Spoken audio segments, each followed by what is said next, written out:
Salut tout le monde! Bienvenue sur la chaîne de #ChroniqueBooks, donc je m'appelle Raphaël et voici Justine, et aujourd'hui nous allons vous présenter le livre Nous les menteurs d'Émilie Lecarte. Donc déjà je vais vous parler un peu de l'auteur, donc Émilie Lecarte, donc qui est une auteure américaine et qui a écrit déjà plusieurs livres mais pas forcément traduits en français. Et celui-là est franchement celui qui a le plus marché. Donc après je vais vous parler de la couverture. Donc déjà moi quand j'ai vu ce livre dans la librairie, il m'a tout de suite intriguée parce qu'on voit bien que la couverture elle est un peu floue. On voit des gens, du soleil, de la mer, mais surtout elle est floue. Et l'écriture aussi est floue. Donc, et après avoir lu le livre, j'ai tout de suite compris pourquoi l'auteur avait fait le choix de cette couverture. Et donc ça a beaucoup de liens avec l'histoire comparé à certains livres qui n'ont vraiment aucun lien. Je vais vous parler de l'histoire. Donc c'est l'histoire de Cadence, une jeune adolescente qui vit dans une famille très riche, très aisée. Ses parents sont divorcés et tous les ans elle se rend sur une île privée que possède le grand-père qui est le doyen de la famille et cette île possède plusieurs villas qui sont toutes les unes des autres magnifiques. Donc Cadence, elle y va tous les ans et elle a un fameux groupe avec ses cousins qui sont nommés les menteurs, donc vous verrez pourquoi. Et il va y avoir franchement plusieurs petites actions qui vont faire avancer le livre. Il y a déjà un premier souci, c'est l'histoire d'héritage, puisque le grand-père, c'est le doyen, comme je vous l'ai dit, et il est quand même en âge de vieillesse, donc il va bientôt mourir, mais il faut qu'il cède son héritage à quelqu'un, et ses trois fils le disputent sans arrêt, et ça va même influencer les cousins entre eux, parce que leurs parents vont demander de carrément se disputer pour une histoire d'héritage, tout simplement. Mais il va y avoir aussi une action qui va faire chambouler tout le livre, c'est que Cadence, le personnage principal, va avoir un accident. Et au fur et à mesure du livre, donc on va suivre Cadence avec son évolution, on va vouloir savoir les origines de son accident, pourquoi, comment ça s'est déroulé, puisqu'on ne le sait pas, puisqu'elle a tout oublié, elle a perdu la mémoire. Donc je vais vous parler des personnages. Donc d'abord un personnage, donc c'est Gat.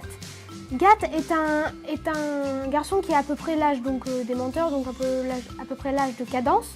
Et donc c'est un ami de la famille et il vient tous les étés avec les menteurs. Mais Gat, il n'est pas issu d'une famille comme les menteurs.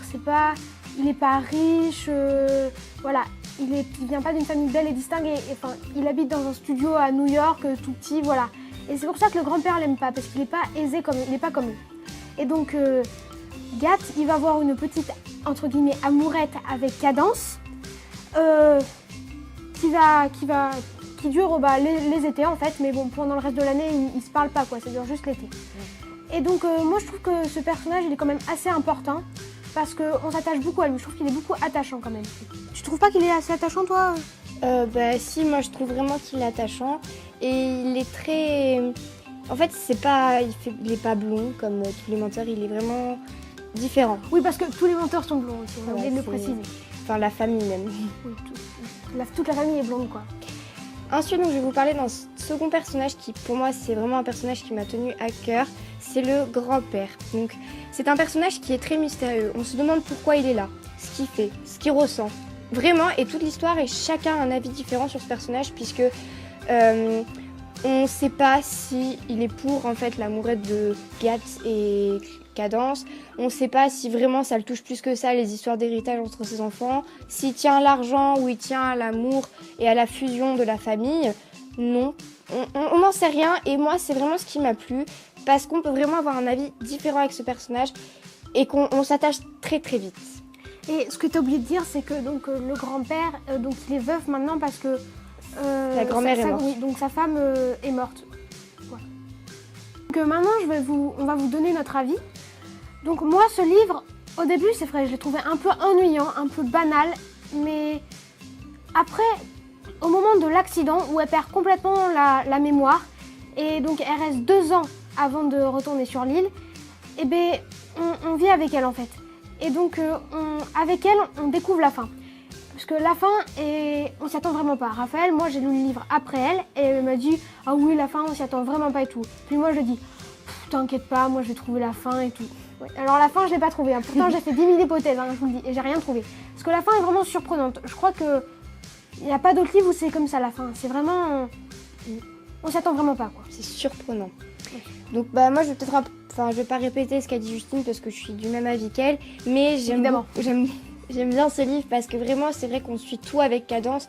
On se dit pas non on est plus intelligent qu'elle, on est plus bête qu'elle, non parce qu'on suit tout avec elle, on sait tous les moindres détails avec elle parce que c'est vrai qu'il y a beaucoup de choses où on se rend compte qui sont des petits détails et on les suit avec elle, on a nos réactions, on a parfois les mêmes réactions qu'elle et ça c'est vraiment ce qui est super dans ce livre. On s'identifie beaucoup à elle. Voilà. Donc vous allez vous demander pourquoi elle ne parle pas des points négatifs de ce livre. Bah, tout simplement parce qu'il n'y en a pas. Je trouve que dans ce livre, tout est important, tous les petits détails, même minimes, sont vraiment importants. Ils contribuent à faire avancer l'histoire et c'est comme ça que l'histoire avance. Oui, donc maintenant, Justine va vous parler de l'écriture, puis après je vous parlerai de l'intérêt du livre. Donc l'écriture, en fait ce livre, c'est pas un livre qui est prise de tête. Hein. On le lit pour se détendre sur la plage ou les cocotiers. Hein. Et l'écriture est vraiment facile, il n'y a pas des mots que tu vas aller chercher dans le dictionnaire parce que tu comprends pas, non.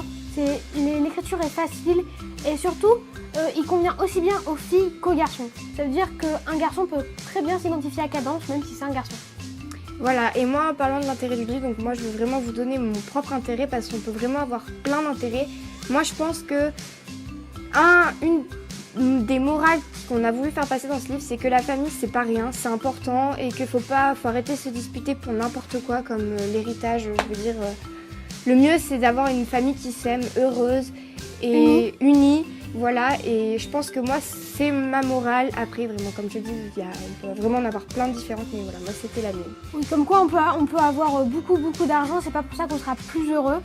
Parce que cette famille, ils ont beaucoup d'argent, mais après, voilà, il y a des problèmes d'héritage. On voit que ça fait pas le bonheur, en fait. Donc ça fait pas le bonheur, ok, ils sont heureux, ils ont des bonnes conditions de vie, mais c'est pas pour ça qu'ils s'aiment plus que d'autres, quoi.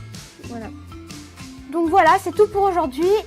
Donc n'hésitez pas à vous abonner parce que c'est très important, à partager cette vidéo et à mettre un petit like et poster un commentaire. Et à bientôt sur la chaîne de... Allez